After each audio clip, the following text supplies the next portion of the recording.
श्री स्वामी समर्थ. नमस्कार मित्रांनो, आपल्या या यूट्यूब चॅनलवर सर्वांचे स्वागत आहे. आणि आज आपण बघणार आहोत नोव्हेंबर महिन्याचे शेवटच्या आठवड्याचे राशी भविष्य. म्हणजेच काय मित्रांनो, की येणारा जो आठवडा आहे 24 नोव्हेंबर ते 30 नोव्हेंबर हा मकर राशीच्या व्यक्तींसाठी कसा असणार आहे, तुमचे आरोग्य कसे असणार आहे, नोकरदार वर्गासाठी तो कसा असणार आहे, याची संपूर्ण माहिती आपण या व्हिडिओमध्ये जाणून घेणार आहोत. मित्रांनो, तत्पूर्वी आपण जर या चॅनलवर नवीन असाल तर चॅनलला नक्की सबस्क्राईब करा आणि हा व्हिडिओ आवडल्यास व्हिडिओला नक्की लाईक करा आणि आपले जे मित्रमंडळी असतील, नातेवाईक असतील, त्यांना हा व्हिडिओ जास्तीत जास्त शेअर करा. तर चला मित्रांनो, व्हिडिओला सुरुवात करूया. मित्रांनो, बघा की पहिल्यांदा आपण बघणार आहोत की येणाऱ्या आठवड्यात मकर राशीचे आरोग्य कसे असणार आहे. मित्रांनो, आरोग्याच्या बाबतीत तुम्हाला अतिशय चांगली काळजी येणाऱ्या आठवड्यात घ्यायची आहे. तुम्हाला सारख्या डॉक्टरांकडे चक्रा मारावं लागणार आहे. त्यामुळे तुमच्या आरोग्याची तुम्हाला येणाऱ्या आठवड्यात काळजी घ्यायची आहे. तुम्हाला थकवा जाणवणार आहे, पाठदुखीचा त्रास तुम्हाला जाणवणार आहे, तुमचे जर दाढ दुखत असेल त्या दाढदुखीचा त्रास सुद्धा तुम्हाला जाणवू शकतो. त्यामुळे तुमच्या आरोग्याची येणाऱ्या आठवड्यात तुम्ही काळजी घेतली पाहिजे. डॉक्टरांचा सल्ला तुम्ही घेतला पाहिजे. त्याचबरोबर शारीरिक आणि मानसिक तुमचं आरोग्य चांगलं राहण्यासाठी योगा आणि व्यायाम तुम्ही केला पाहिजे. त्याचबरोबर डॉक्टरांचा सल्ला वेळोवेळी तुम्ही घेतला पाहिजे. छोटे छोटे आजार हे तुमचे वर डोकं काढू शकतात. म्हणजेच पाठदुखीचा त्रास असेल, कंबरदुखीचा त्रास असेल, कोणाला पायाचा दुखीचा त्रास असेल किंवा डोकंदुखीचा त्रास असेल, तो तुमचा डोकं वर काढू शकतो. त्यामुळे थोडंसं तुम्ही तुमच्या आरोग्याची काळजी नक्कीच घेतली पाहिजे. त्याचबरोबर बघा, नोकरदार वर्गासाठी सुद्धा येणारा आठवडा जो असेल तो आठवडा तुम्हाला काळजीपूर्वक काम करण्याचा आठवडा आहे. त्या आठवड्यात तुम्ही नोकरीमध्ये असाल, व्यवसायात असाल, कोणत्याही ठिकाणी तुम्ही कामाला असाल, त्या ठिकाणी तुम्ही काळजीपूर्वक तुमचं काम केलं पाहिजे. वरिष्ठांनी एखादी जबाबदारी तुम्हाला दिली, ती जबाबदारीसुद्धा तुम्ही काळजीपूर्वक हाताळली पाहिजे. सावधानगिरी बाळगूनच ती हाताळली पाहिजे. तुमचे जे जवळचे कनिष्ठ लोक असतील, तुमचे सहकारी असतील, तुमचे वरिष्ठ असतील, यांच्याशी चांगले शब्द, तुमची वाणी ठेवूनच तुम्हाला त्यांच्याशी बोललं पाहिजे. कोणालाही राग येईल असे शब्द तुम्ही न वापरता त्यांच्याकडनं काम तुम्हाला करून घ्यायचं आहे किंवा तुम्हाला काम करायचं आहे असे करूनच तुम्ही सर्वांशी सहकार्याने तुम्हाला काम हे येणाऱ्या आठवड्यात करावं लागणार आहे. एखादा पाऊल तुम्हाला मागं घ्यावं लागलं तरी तुम्ही त्याची काळजी करू नका. एखाद्या कामासाठी, तुमच्या स्वतःसाठी एखादं पाऊल मागे घ्या आणि तुमचं काम हे चांगल्या प्रकारे तुम्ही करा.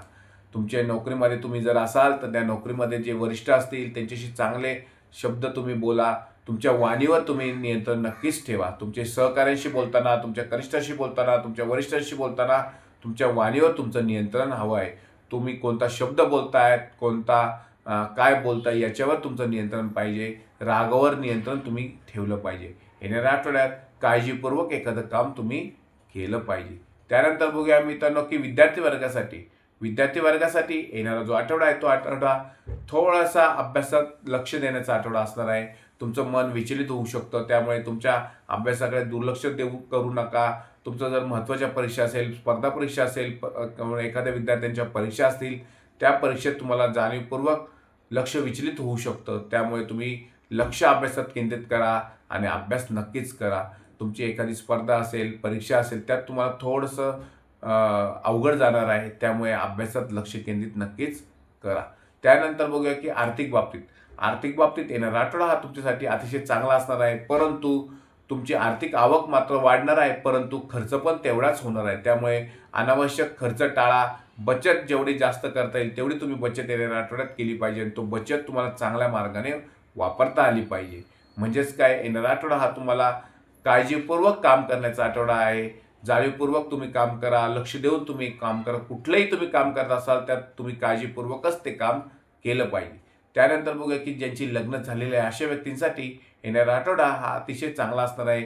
तुम्ही तुमच्या जोडीदाराबरोबर फिरण्याचा आनंदसुद्धा घेणार आहात.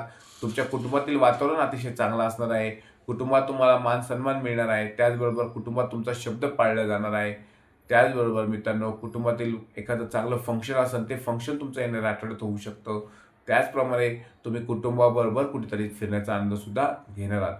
ज्यांची लग्न झालेली नाही अशा व्यक्तींची लग्न येणाऱ्या आठवड्यात होण्याची दाट शक्यता आहे. त्याचप्रमाणे ज्यांना पुत्रप्राप्तीची किंवा संतान प्राप्तीची इच्छा असेल त्यांची पण संतान प्राप्तीची इच्छा येणाऱ्या आठवड्यात पूर्ण होऊ शकते. त्यानंतर बघूया की मित्रांनो की व्यावसायिक लोकांसाठी येणारा आठवडा कसा असणार आहे. व्यावसायिक लोकांसाठी येणारा आठवडा हा प्रगतीचा असणार आहे. व्यवसायात तुमची उधारी वसूल होऊ शकते किंवा तुम्ही एखाद्याला उधारी दिली असेल, ती उधारी येत नव्हती, ती येणाऱ्या आठवड्यात ती उधारी तुमची पूर्णपणे येऊ शकते. त्याचप्रमाणे व्यवसाय तुम्हाला भांडवल कमी पडत असेल तर भांडवलाचा पुरवठासुद्धा तुमचा होऊ शकतो. चांगल्या ठिकाणी तुम्ही व्यवसाय तुमचा चालू करू शकता. नवीन व्यवसाय जर सुरू करायचा असेल तर तुम्ही येणाऱ्या आठवड्यात तो सुरू करू शकता. मित्रांनो, येणारा आठवडा हा मकर राशीच्या व्यक्तींसाठी थोडासा काळजीपूर्वक असा आठवडा असणार आहे. तुम्ही स्वतःची काळजी घ्या, तुमच्या आरोग्याची काळजी घ्या, फॅमिलीची काळजी तुम्ही घेतली पाहिजे. नोकरीमध्ये व्यवसायात काम करत असाल तर चांगलं काळजीपूर्वक ते काम तुम्ही केलं पाहिजे. मित्रांनो, येणारा आठवडा हा मकर राशीच्या व्यक्तींसाठी थोडासा गंभीर असा आठवडा असणार आहे. त्यामुळे कोणतंही काम करत असताना काळजीपूर्वक करा. महिला वर्गाने वाहन चालवत असताना वाहनाच्या वेगावर नियंत्रण ठेवा. कुठल्याही प्रकारचं जोरदार वाहन महिला वर्गाने चालवलं नाही पाहिजे. वाहनाच्या वेगावर तुम्ही नियंत्रण ठेवलं पाहिजे. त्याचप्रमाणे महिला वर्गाने स्वयंपाकघरात काम करत असताना तुम्हाला लागणार नाही, कापणार नाही याची काळजी महिला वर्गाने नक्कीच घेतली पाहिजे. मित्रांनो, हा व्हिडिओ जर तुम्हाला आवडला असल्यास व्हिडिओला नक्की लाईक करा, चॅनलला सबस्क्राईब करा आणि कमेंटमध्ये श्री स्वामी समर्थ अशी नक्की लिहा. श्री स्वामी समर्थ.